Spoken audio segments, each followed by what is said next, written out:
All right, welcome everybody. Hopefully everybody in the audience can hear me okay. My name is Mariah Mason, and I am going to be co-hosting this evening with my lovely other co-host, Alexandra, who's working behind the scenes. And today we're going to be working together with our fisheries team from the northwest and central part of the state, just to cover a whole bunch of different things with the fisheries world right now. So we're going to learn all about what their roles are as fisheries biologists, stocking habits throughout the states, get some tips on where to go fishing and cast a line. So we've got a lot of great information for you all. But before we jump right into that, I just have a couple of housekeeping things for you. So for anybody who hasn't used a Teams webinar before, which this is new for us, so please bear with us if we have any technical glitches. This is our first time using a slightly new version of one of the Teams tools that we've used in the past. But if you have not been on here before, please note that we have a Q&A feature, which allows this to be an interactive presentation. If you click the Q&A button on your toolbar that looks like two little chat bubbles, you'll be able to post questions, which you can do at any point throughout the presentation tonight. And then we will save those questions and answer them within the last 10 to 15 minutes of the presentation, just to make sure that we are getting all of our information covered and getting all your questions asked.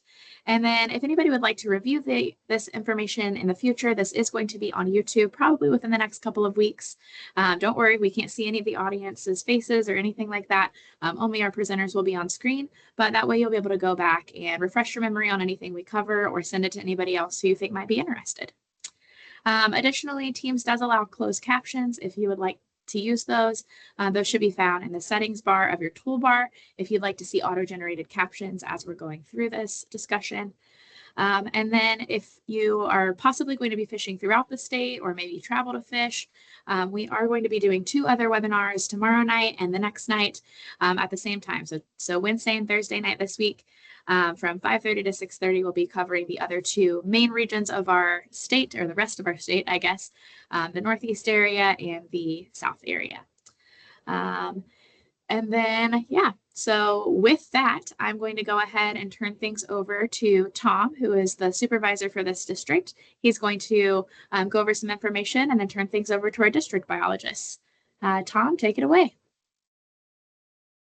Thanks, Mariah. So we're going to start off with Northwest and Central Indiana. Before we get into too much, I want to go over our funding. Fish, like all wildlife, need great habitat to thrive.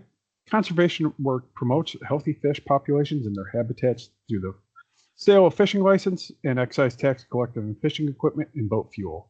These taxes are distributed back from the United States Fish and Wildlife Service back to each state. So thank you to all the anglers that have supported conservation in Indiana. So for an outline for today, as Mariah mentioned, I'm going to talk a little bit about what our fisheries staff does, specifically Courtney in Northwest Indiana, District 1, and Nathan, District 4, Central Indiana, but also all our state fisheries biologists. Go over a few online resources before I pass it off to Courtney and Nathan. So for our fisheries biologist, we're out on the water a lot, and we're monitoring our public water resources within our respective districts, but also helping out across districts. We do a little bit on our pond calls. We get a lot of pond calls, so we help those people over the phone or email, but the majority of our work is on our public bodies of water, conducting fish, wildlife, or water quality and aquatic vegetation surveys, getting at that biological information in the waters. Through that, with our fish, we do species-specific targeted surveys, as well as all species surveys with our fish community. While we collect all this biological information, we do need to know and want to hear what our anglers are thinking about and what they're harvesting. So we are conducting angler creel surveys at many of these lakes to get at that information and have a good source of information and data that we can utilize to make our stocking recommendations, as well as rule and regulation proposals and reviews. Additionally, our biologists work to conduct aquatic habitat enhancement projects throughout their district and the state. We also assist with our broodstock fish collection from walleye, muskie, and salmon. The walleye and muskie were very successful and done for the year. So to know what broodstock is, that's where we go out and collect wild captured adult fish. We remove the eggs and milk to fertilize, or use the milk to fertilize the eggs to create our babies that our hatcheries grow up. We then return those fish back to the lake so anglers can catch them, and we might be able to use them again for future broodstock operations. Many of our species that we grow, our hatcheries keep in their ponds, and so we don't actually need to collect wild fish. They have those there, and we utilize those for our stocking, but our fish biologists help with the broodstock operations. Additionally, our fisheries biologists are out giving presentations or talks, fishing derbies, boat sport and travel shows, or presentations like this for the lake associations. One of the big projects our fisheries biologists lead are lake renovations. This is a pretty drastic case where something is really wrong with the lake and its fish community. And through public outreach and planning, we do these projects where we often drain the lake, remove the fish community, and start it over. Really drastic. The most recent one that was completed was the J.C. Murphy fisheries renovation in District 1, and we have an ongoing one at Lincoln Lake in southern Indiana. So to orient you, a little bit of our website, we have a lot of great resources. Many of these links are going to be dropped in the chat, but I'm going to go through a few of those to get you a little bit oriented to our website. So it all starts out with our fishing.in.gov homepage. That's that QR link in the center. Also going to talk about our status and trends and aquatic habitat enhancement pages in a little bit. Our fishing report page is pretty good information, pretty timely. A lot of times we get fishing reports from our anglers, so we can give some tips. We don't give out, their secret spot, but just generally what's going on at a lake, as well as our biologists are out on the water conducting fish surveys. They're seeing what's going on out there, and as well as some water temperature and just general information on what's going on at that lake that we post and try to get anglers so they know what's going on. We also have depth maps on our lake, so you can get an idea of some good spots to target. And then our fish survey reports, that's where our somewhat technical reports go on what we did and how we interpret that collection results. Another great link and QR code is the Where to Fish Finder. If you're looking for a new spot to go fishing, this is a great interactive tool. You can zoom into a specific area, see that boat ramp, what fish species are present, and many locations a picture of what you're getting into before you even get there. Just a great way to find some new locations out there. And all those can be found off our main homepage, fishing.in.gov. But I'm going to talk about a couple of those key ones, the fish stocking, fish survey reports, as well as our status and trends interactive dashboard. While I'm only covering those three, tons of great information is on here, and getting to this webpage will get you started. So we get a lot of questions about what we're stocking, where we're stocking, and when we're stocking. And we have this webpage dashboard that you click on the link here, it'll pull it up, and you can filter by the results, water body, county, species, or year to see what you're wanting, to just see what's on there. A lot of times we use this dashboard to find that information ourselves, as our hatcheries input this information, and we can know what all has been stocked and get that cumulative stocking list. So as you'll notice, the majority of our stocked species are not naturally reproducing species. Ones that we grow in the hatchery help with broodstock operations. We do have certain instances where we will stock our naturally reproducing species, like bass or bluegill, and that's usually following a fish kill or a renovation at a lake. All our locations are evaluated for access, habitat, suitability of the species, and angling support, just to make sure our fish are doing what they're supposed to do and getting utilized. So off our main page again, you can get to our semi-technical reports and other technical reports on here. The page pulls up as wildlife reports. You click that top tab and it'll get you to the fisheries. And from there are various filter options to get at the results that you wanna know about. Great report because it includes all our survey information and what that information means to a fish biologist, not just catch information. One of my favorite web pages that we have is our fishery status and trends. I like it so much is because it's an interactive dashboard and it can show a lot of information really quickly. But a little bit about our status and trends program. As the name suggests, it's the status, where we're currently at with these fisheries, and our trends, where we historically were and what it's looking like that we're going towards. We started the sampling protocol in 2010 for our glacial lakes. Our glacial lakes are in northern Indiana. They were formed by glaciers, not man-made, whereas our impoundment or reservoir status and trends surveys started in 2015. Our reservoirs and impoundments are found throughout the state. Many of them are in southern Indiana. These were created by dams or digging the lake. And we look at that data differently from our glacial lakes to impoundments, so that's why we keep that stuff separated. As I mentioned, those projects started in 2010, 2015. But with this survey, we were looking at unbiased data. So we were able to use our historic surveys back to the 80s, do some data transformation, and really look at those historical trends before we even started that survey. And with these surveys, we collect fish with 3 sampling gears: nighttime electrofishing, gill nets, and trap nets. And during those surveys, we measure and identify all the fish species. We take age information on bass and bluegill that's used in our databases further on. Additionally, we also collect water quality and vegetation surveys.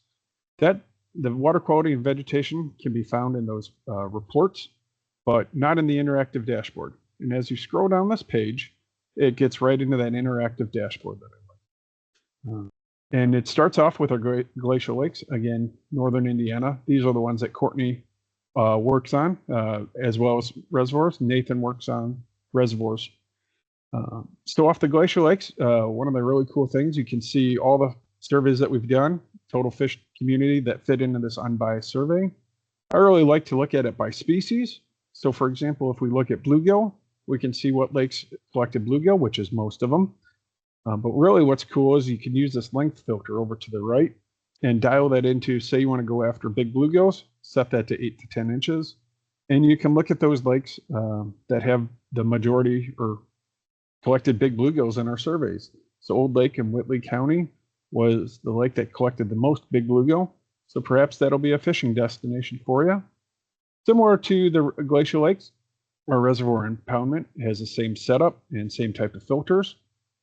But what I want to point out is if you want to get a little bit more on that information, what like your specific lake, what all was collected, and the size of those fish that was collected, you go to across the top, you click on that individual lake survey result. For example, Keggles Mill Lake in 2021, you can pull that survey up. If we have multiple years of surveys, you can click through those and look at the changes between them.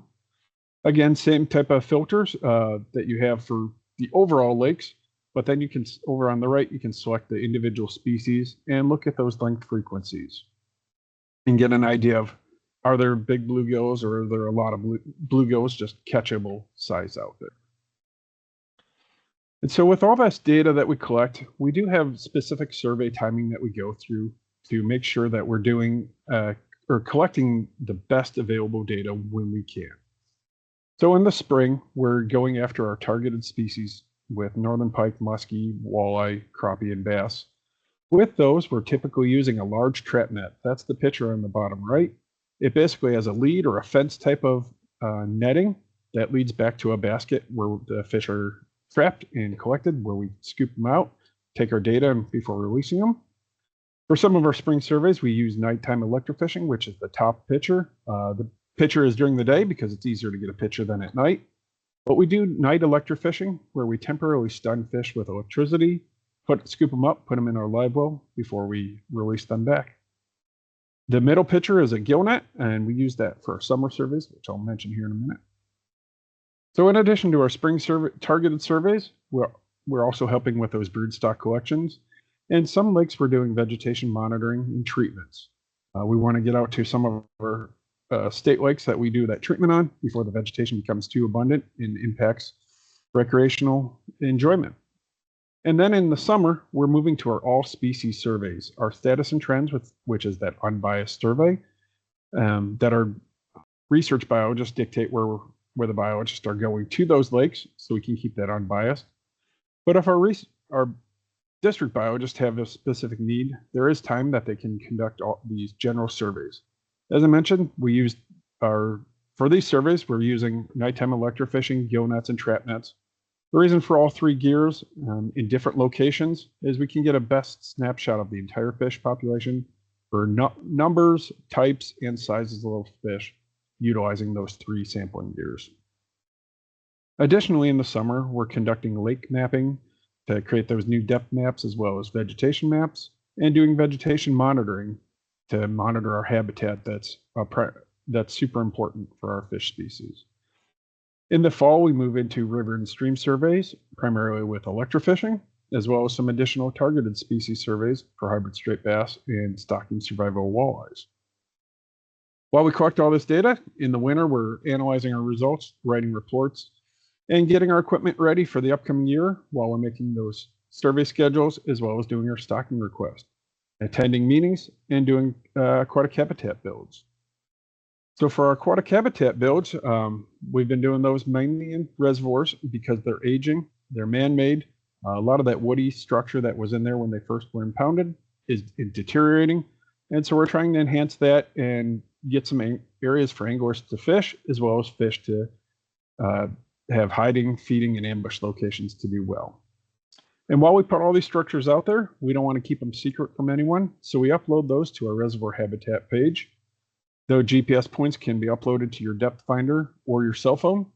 And if you're looking at it directly on the internet or off our webpage, you can zoom into the points and click on an individual point, and you'll see a picture of what structure was there, the GPS location, and oftentimes when it was placed. If we have a dry lake bed, like the example here of J.C. Murphy Lake, we went around and took pictures of all this stuff before the lake was had water back in it during the renovation. And so you can actually see the orientation of these structures. If we're dropping them out of the boat, you don't quite see the orientation, but you'll get an idea of what those structures are. Some of the common structures that we use are log piles, felled trees, pallets, the Hoosier Cube, which is pictured here, which is a drain tile PVC structure, as well as some of the commercially made mossback structures. And Courtney and Nathan are going to cover several of the projects in their district that they've been working on, and all that information can be found off this Fish Habitat webpage. And while we're doing all our work, we're always mindful of our aquatic invasive species.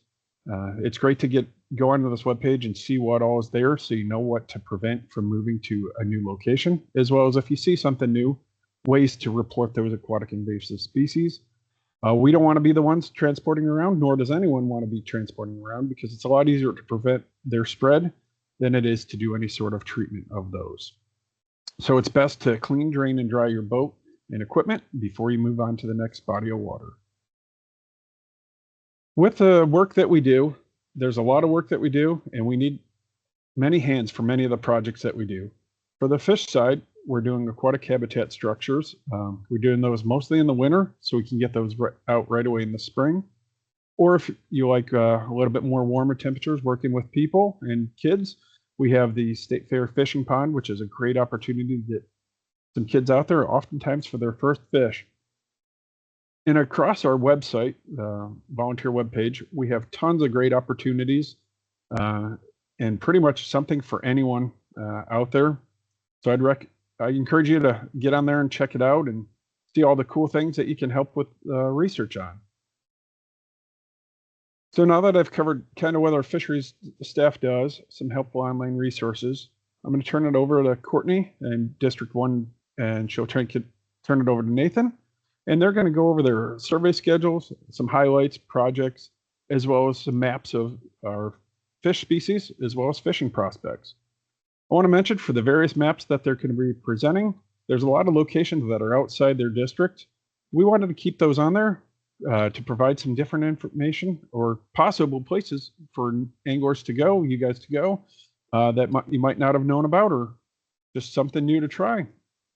And so if you have a question, feel free to ask it. Courtney and Nathan might not know the answer, but we can get you in touch, or you can use the district biologist map to get in touch with those people that know the answer to your question. And with that, I'm going to turn it over to Courtney in District 1. Thank you, Tom. As you said, I'm Courtney Weldon. I am the District 1 fisheries biologist. I've been with the state about 4 years and in this position about 2. I also have an assistant fisheries biologist named Avery Feldmeyer. He's pictured below. And we're located out of Kankakee Fish and Wildlife Area in North Judson, Indiana. In my district, I cover 14 counties as well as part of Cass and St. Joseph counties, specifically the lakes. I do not cover Lake Michigan or its tributaries. In my district, we have a lot of diverse aquatic resources. I've got natural lakes, reservoirs, streams and rivers, as well as small ponds. For natural lakes, I've got the second largest natural lake in Indiana, Lake Maxinkuckee, as well as Bass Lake, Pine Lake, and many others, not even listed here. Reservoirs, I've got J.C. Murphy Lake and Willow Slough Fish and Wildlife Area, as well as Schaefer and Freeman, which are impoundments on the Tippecanoe River. For streams and rivers, I've got the Kankakee River, the Tippecanoe River, as well as Wildcat Creek, as well as many other small streams and rivers. For small ponds, these are primarily our county park ponds. They're therefore located in mostly our urban areas. For me, that's specifically Hobart, Lafayette, and South Bend areas.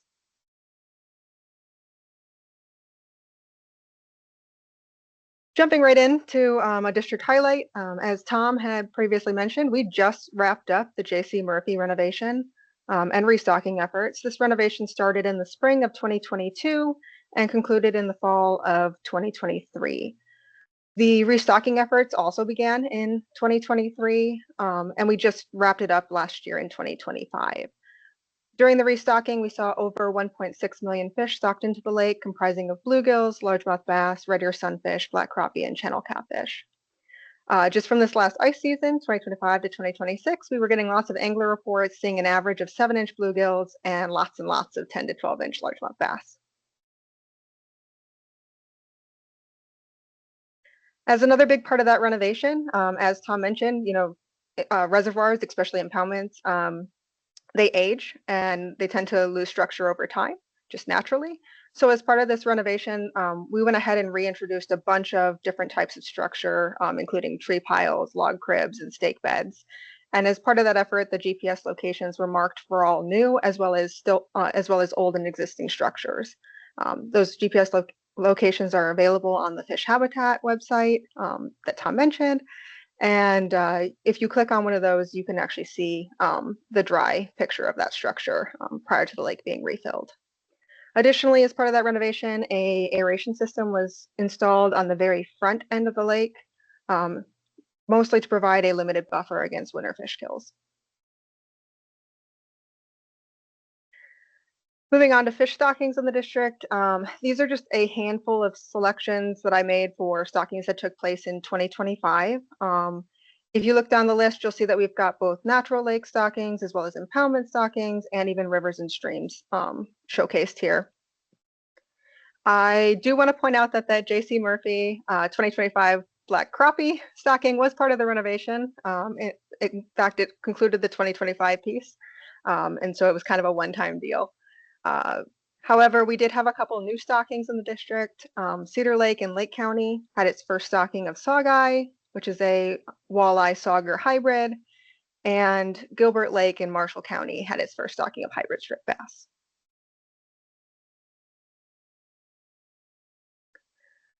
So the survey schedule, I've got here both the 2025 and the 2026 schedule. So if you look at the 2025, you can kind of see, where have we been? What did we accomplish last year? And then in 2026, you can kind of see where we're going or where we're planning to be going. I do want to note that this schedule is subject to change, primarily due to staff availability.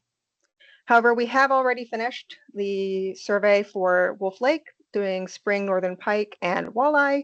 We collected 150 northern pike and 200 walleye. So that's a great resource right now for anglers looking to target those two species in the Northwest.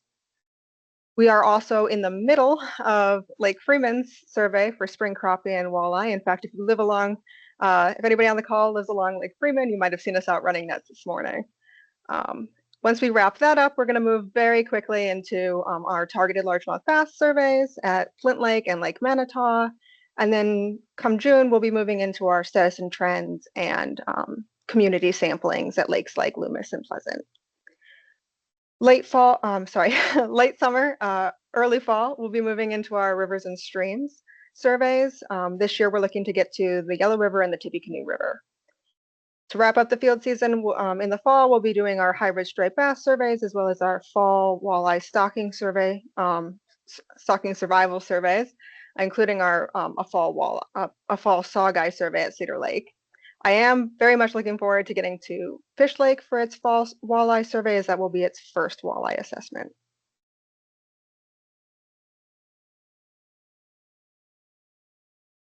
So we're going to move through a few different species here now. These maps are going to kind of show you some of the best lakes in the district for these species. So starting here, we've got our best bass lakes in District 1. I really want to point out Stone and Nyona, which have both had very strong populations as well as very good size structure here in recent years. So you're going to see this graph a lot. So I'm going to just take a minute here to orient you really quickly. This graph is obviously showing bass. The lakes across the bottom are lakes within District 1. Across the top here, we've got highest catch on the left, least catch on the right. And then the bars are broken up into different colors. So your lightest color are going to be your less than 14-inch bass. 14.1 to 17.9 is going to be that dark green. And then the greater than 18 inches bass are in the gray. So this data comes from both targeted bass as well as community surveys. And if you're looking for that like quick bite, you don't mind if there's just a handful of, legal size and those 18 mix in, then Worcester, Hudson, and Manitow are probably good locations to check out. But if you're looking to catch more of those legal size as well as having a higher chance of those 18 plus, then lakes like Maxinkuckee, Schaefer, as well as Rosser Park are probably good options.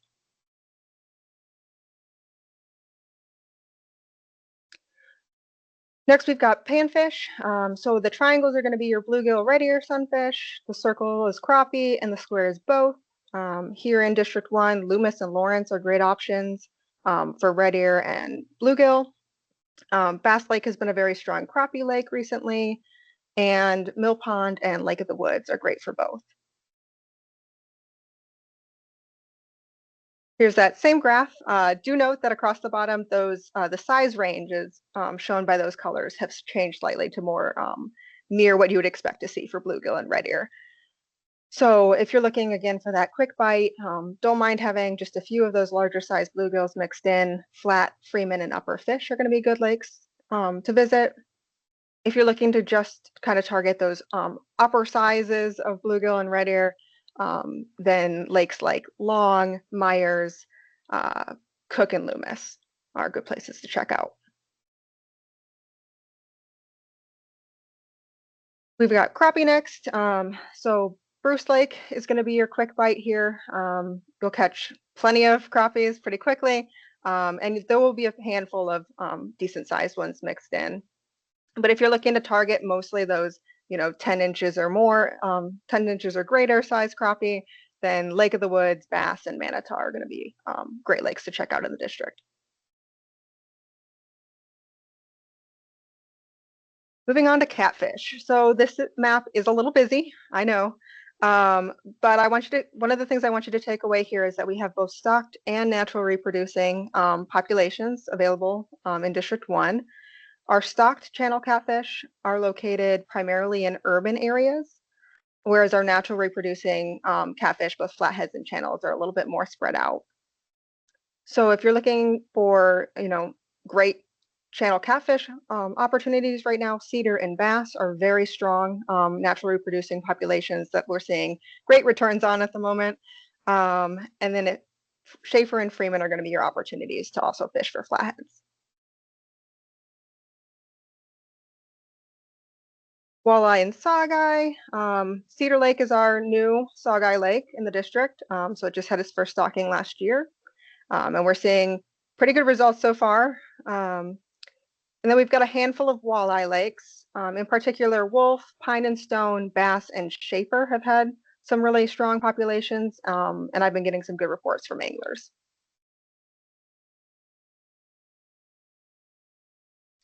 Hybrid striped bass and muskie. So Bruce Lake is the only muskie lake in District 1, but we have a handful of hybrid striped bass lakes. Cedar and Schaefer have both been lakes that have been producing pretty consistently some memorable size hybrid striped bass in the district.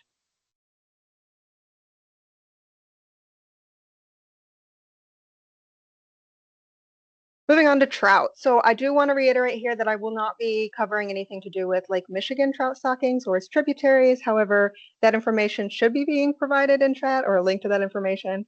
But here in District 1, we do have both spring and fall stockings, as well as stream and river stockings and lake stockings. And we have both rainbow trout and brown trout being stocked in this district.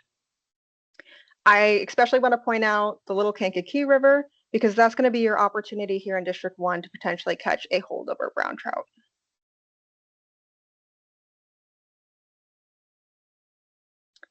So before I wrap up here with fishing prospects, I do want to also highlight our Where to Fish map. It is a great resource if you're looking for a new fishing spot near you, and you're looking for public access, or if you're just looking throughout the state for some public access opportunities. By clicking on one of these public access sites, you can also see pictures of the site, as well as information about the site, whether or not it's got a ramp, whether or not it's got just a carry down canoe ramp, as well as it also provides a link to recent surveys for that location. So getting into the fishing prospects here, as I kind of alluded to earlier, J.C. Murphy Lake is looking really strong here for the next couple of years. The renovation's kind of taking off.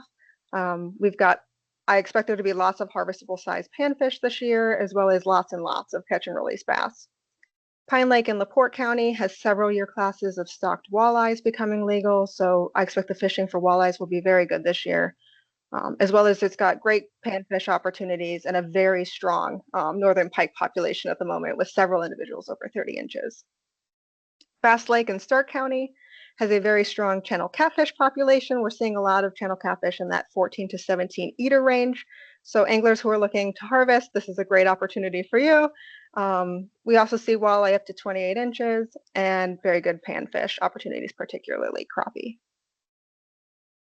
And with that, I'm going to be handing the presentation over to Nathan to talk about District 4.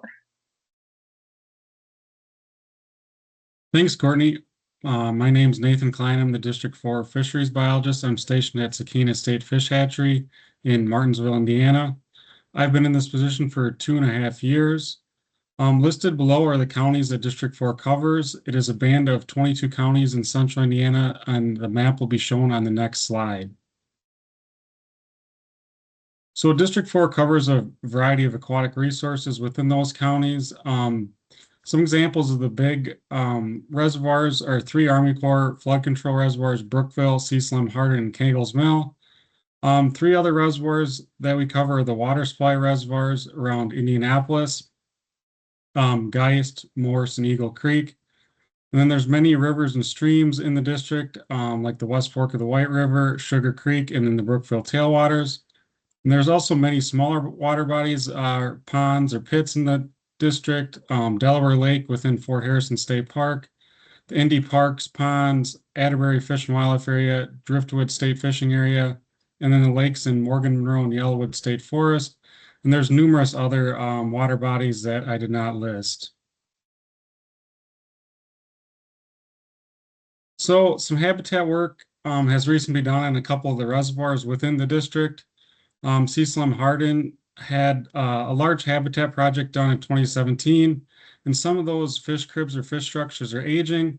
So in the winter, with the help of the park staff, we have been going around and repairing them by adding new boards or re-anchoring them to the lake bed, as well as adding some Christmas trees around the lake for some extra habitat.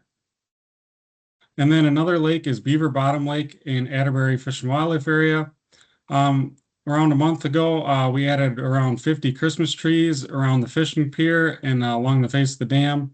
So those structures should be accessible for shore anglers. And then this past winter, Brookville Lake staff also added some cedar trees and Christmas trees to the lake there. District 4 receives a variety of fish stockings, but these are just 2 examples of recent stockings for 2 locations. So the first one is Brookville Lake. It's currently stocked with walleye and muskie. You can see the numbers there. If you go onto the stocking dashboard and you move your cursor around over those numbers, you can find the additional information like the month stocked and the size of the fish when they're stocked. The other stocking that's on here is the East Fork of the Whitewater River, or the Brookfield tailwaters. It receives brown and rainbow trout. So I guess the stocking dashboard is just a good resource for you to go around and explore and kind of look to see what may be stocked in your area. The survey schedule, this slide shows our completed surveys from last year and what is tentatively on the schedule for this year. Like Tom mentioned, we do a variety of fish surveys, some species specific or general fish community. Like for this year, we have 4 SAS and Trends or fish community surveys for District 4. And then just recently, we completed our first 2 surveys on the list, the Plover, Sandpiper, Muskie, and Crappie survey and the Eagle Creek Crappie survey. The crappie fisheries look good in both lakes. And then the Brookfield Bass survey is currently ongoing, and we're seeing a good mix of healthy largemouth and smallmouth bass. And those fish are starting to move up really shallow right now. So if you're looking for a good bass bite, Brookfield would be a good spot to head to.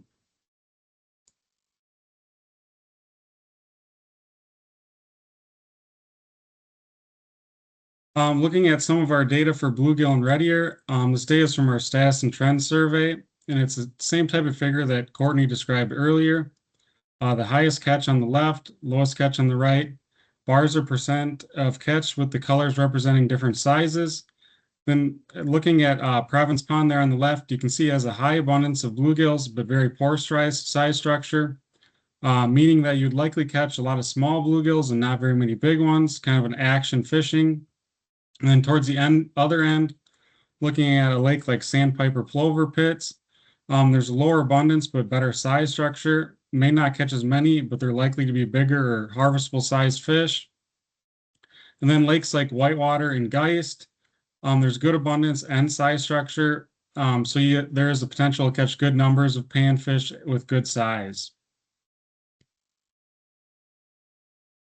Now looking at the same type of figure, but for crappie, this data is from our spring targeted crappie surveys with trap nets. So for Brookfield has a good abundance and size structure. So overall, Brookfield is just a really good crappie lake. And then a lake like Glenflint has really high abundance or good abundance, but poor size structure. So you can expect to catch a lot of smaller fish. There's a lot of crappie in the 7 to 9 inch range in Glenflint. And then a lake like Rockville has a lower abundance, but good size structure. May not catch as many, but they're all more likely to be quality fish. And there's a lot of 10+ inch crappies in that population. This is just a map showing the better panfish lakes within District 4 or nearby District 4. The triangles for bluegill and red ear, the circles are for crappie, and the squares are for both species. As you can see, they're kind of spread across the district, so there should be good options within a reasonable distance of you if you're looking to target some panfish.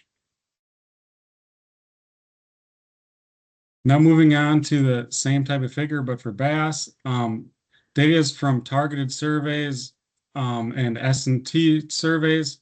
So Geist has a good abundance and size structure of bass.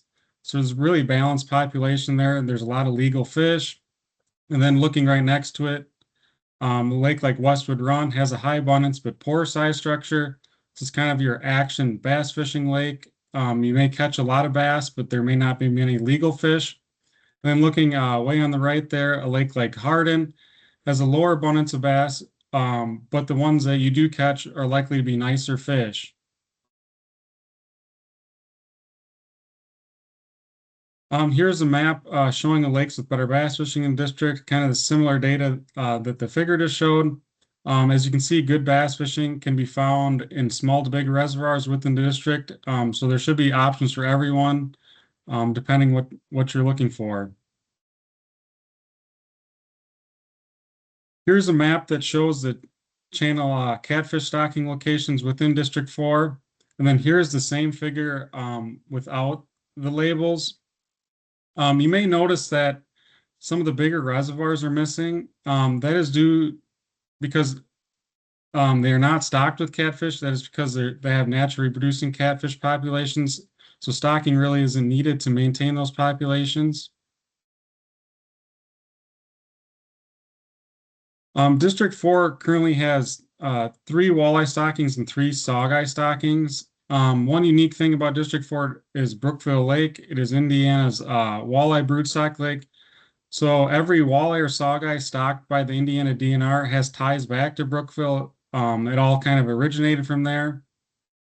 And that is also why Brookville gets stocked with so many walleye every year.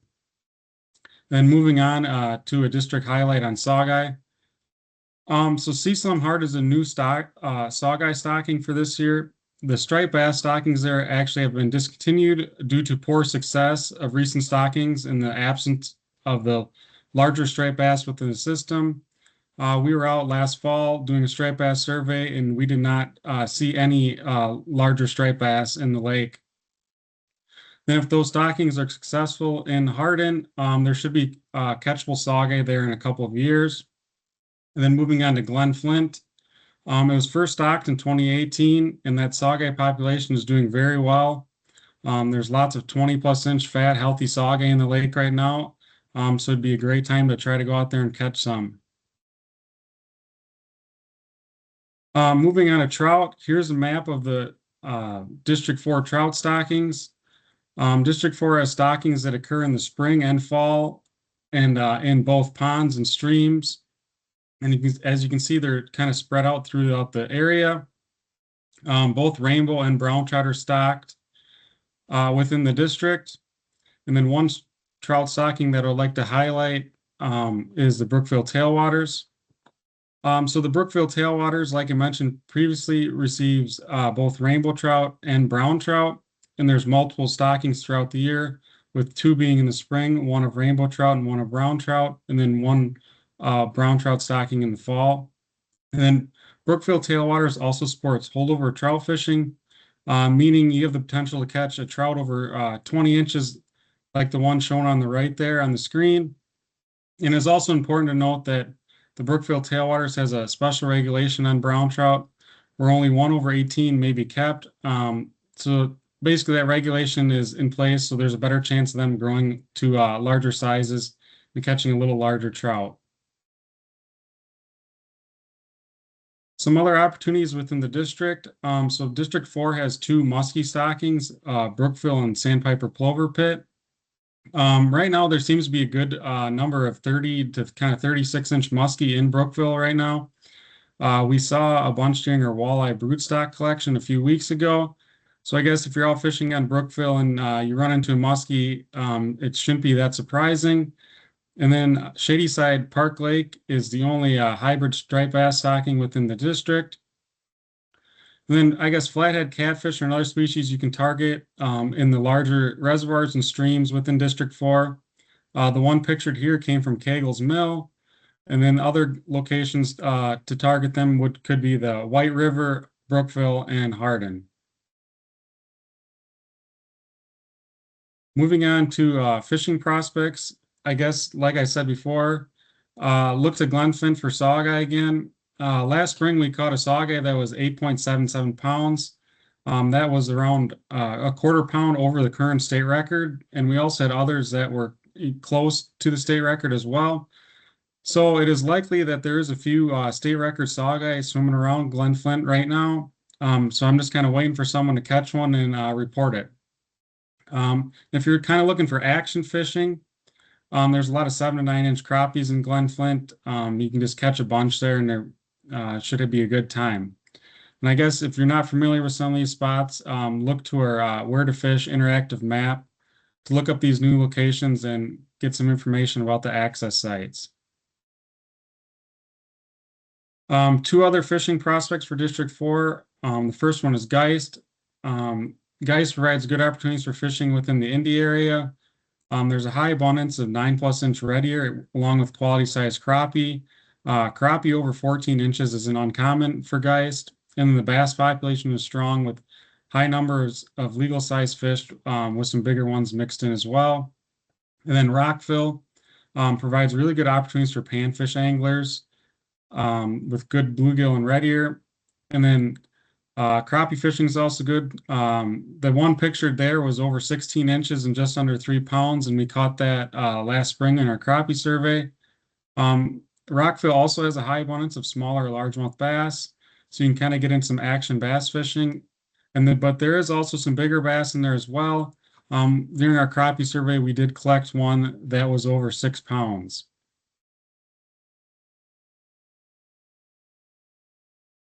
Moving on to something that's kind of unique for District 4 is the Indiana DNR Fishing Trip Planner. It is a good resource to help you plan a fishing trip to common locations around the Indianapolis area.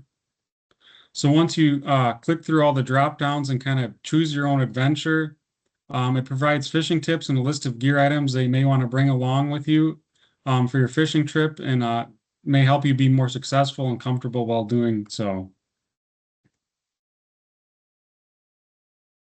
Thanks for watching, and with that, you can drop any questions you have into the chat. Awesome. Thank you so much, Nathan. I appreciate it. I am just going to go ahead and pop your contact information in the chat as well. That way folks can reach out to you or Courtney's, whose information was shared earlier, just to ask any additional questions we don't get to today. But for now, we will go ahead and hop into the questions we have received. So let's see here. We have a question about crappie angling and crappie in Indiana.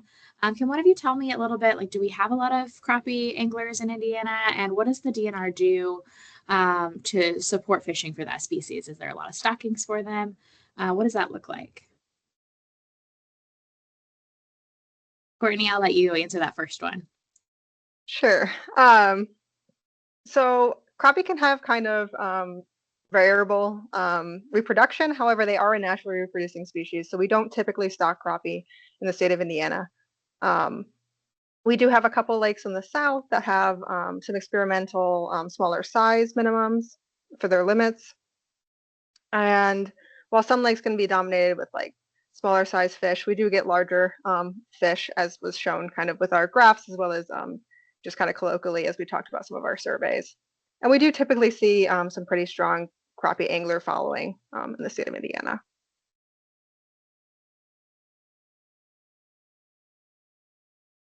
I think you're still muted, Mariah. I always say this, it would not be a Teams call if somebody weren't talking along and they were muted. So sorry about that, everybody. Nathan, I'll go ahead and throw this question over to you. Can you tell me a little bit about why we stock so many hybrid striped bass in so many lakes in Indiana? Yeah, so hybrid striped bass are stocked across the lakes in Indiana because they kind of provide a unique opportunity for anglers, and they're a species that doesn't reproduce naturally. So it's kind of, we're putting them in the lake for anglers to catch. And they're also species that they're predatory species, so they may help or potentially limit the gizzard shad populations or other undesirable fish species that are within lakes. Got it. That makes sense. So am I understanding correctly that the DNR is mostly stocking fish that either aren't naturally reproducing or that are needed to control other fish species? Courtney, can you talk a little bit more broadly about what the strategy is there? Yeah, so most of the fish that we're stocking are fish species that do not naturally reproduce, and that's because we have a lot of species within Indiana that can reproduce and basically upkeep their own populations. They don't need that additional help, and are often actually limited by the amount of habitat available in the lake. So stocking more of that species isn't necessarily increasing that population. So we do typically stock non-reproducing species. This can be to provide unique angling opportunities throughout the state, as well as, like Nathan mentioned, sometimes even for some population control on forage species like gizzard shad. Awesome. That definitely makes sense. So stocking more of one species doesn't necessarily mean that all of those fish stocked will survive because of the, food intake they require and the shelter they require and the conditions. That's definitely helpful for me to know as someone who's learning a whole lot really quickly about fish stocking in Indiana. Okay, so Nathan, actually, I'm not positive which one of you Shadyside Lake would be. Is that one of your guys' areas? That's Courtney again. That's my district. Oh, that's Nathan. I was right the first time. All right. Full disclosure, everybody, I'm pretty bad at geography, I guess, knowing which regions our lakes are in. So Nathan, can you help us out here? Somebody is saying they would love to see some improvements to crappie fishing at Shadyside Lake specifically. Are there any efforts going on there, or what would that look like in that particular ecosystem?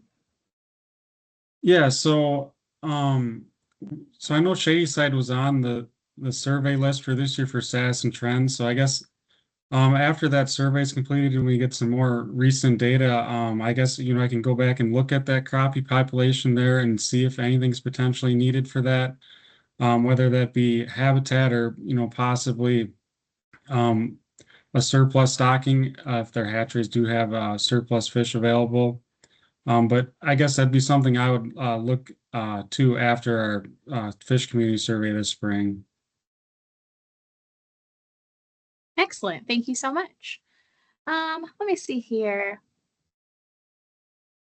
Courtney, maybe you can speak to this. What data goes into which fish and how many fish DNR stock? So what does that look like? How's that, how are those decisions informed? And do we have any plans to expand trout stocking that you know of? Yeah, so before we stock anything anywhere, we take a pretty close look at what's already occurring in that area as far as species to make sure that we're not going to be introducing anything that could cause harm. So that's a lot to determine, like, where we might stock, as well as that species own requirements. So, if it needs colder water, higher oxygen, those kind of considerations, which is a consideration for trout. So I'll kind of jump to that end of the question for a second. So most of our trout stockings are put take,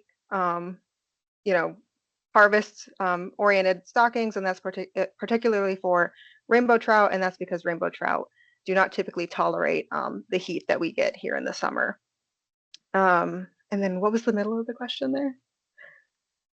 Yeah, absolutely. Just, you're fine. You kind of answered both parts, but if you had anything else to add about what data goes into which fish and how many are stocked in Indiana. Yeah, so how many can be stocked?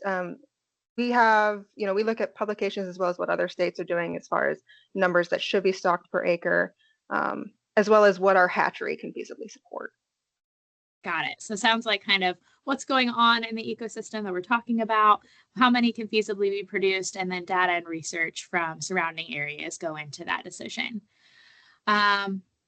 Nathan, I'll give you this next question because it's asking for a positive, promising trend, which I love to see a positive trend question.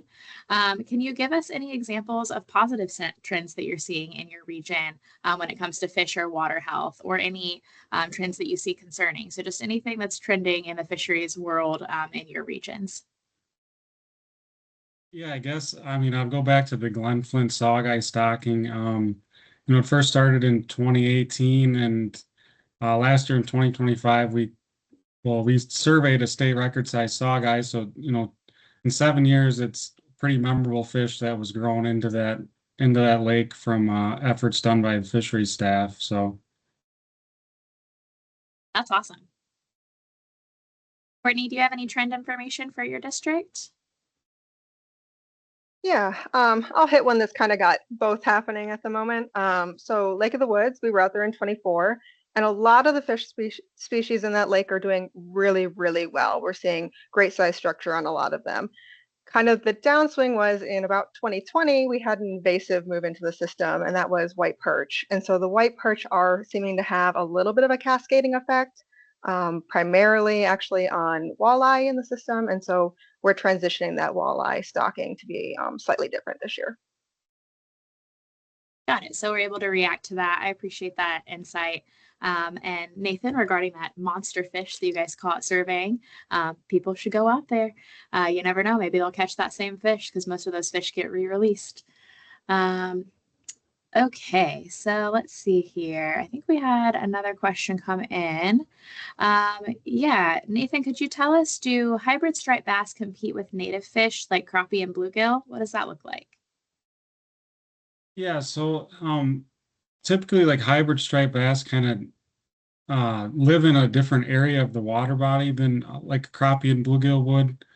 Hybrid striped bass kind of more focused kind of in the offshore pelagic zone of the lake, whereas, crappie and bluegill may associate more with structure or kind of closer to the shoreline.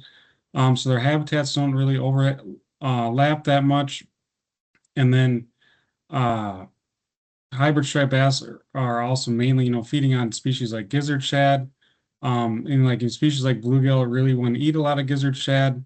Crappie may eat some, but only at certain times of their life when gizzard shad are super abundant right after their spawn and they're really small. So if there's an abundance of gizzard shad, there really isn't a shortage of that food source. So it'd be pretty hard to compete for something when there's kind of an abundance of that available. Got it. That definitely makes sense.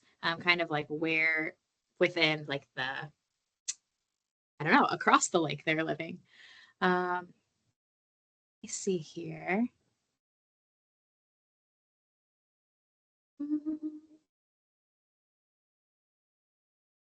Has there ever been anybody looking to get a slot limit on crappie in Indiana? Courtney, can you let us know if you've heard of anything like that? I am not aware of any. However, I will say larger crappie populations really exist kind of in the southern portion of the state. So if they join us for the South Talk, those district biologists may know more. All right, there you go. So you heard it. And if I'm remembering correctly, our South Talk is on Thursday.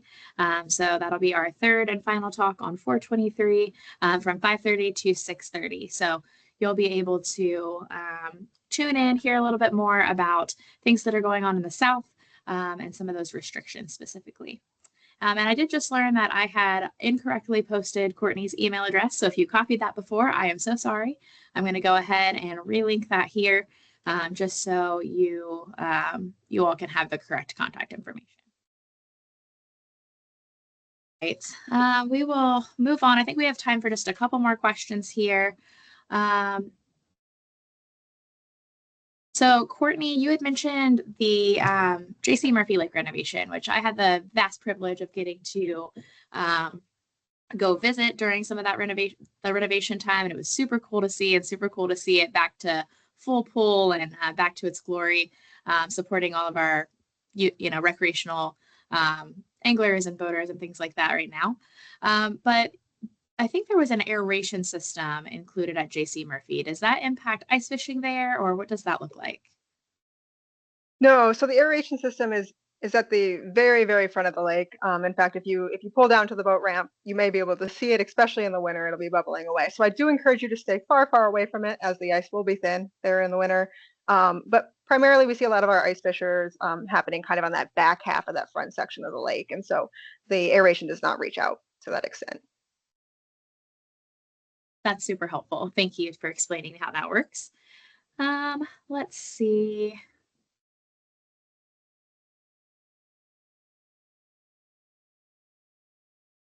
Courtney, can you tell us why vegetation is sometimes killed off in lakes?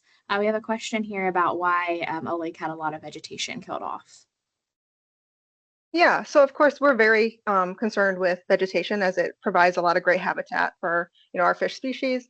However, we do have to kind of do a balancing act between both our fish habitat as well as our recreational anglers, experience of the lake, their ability to access it.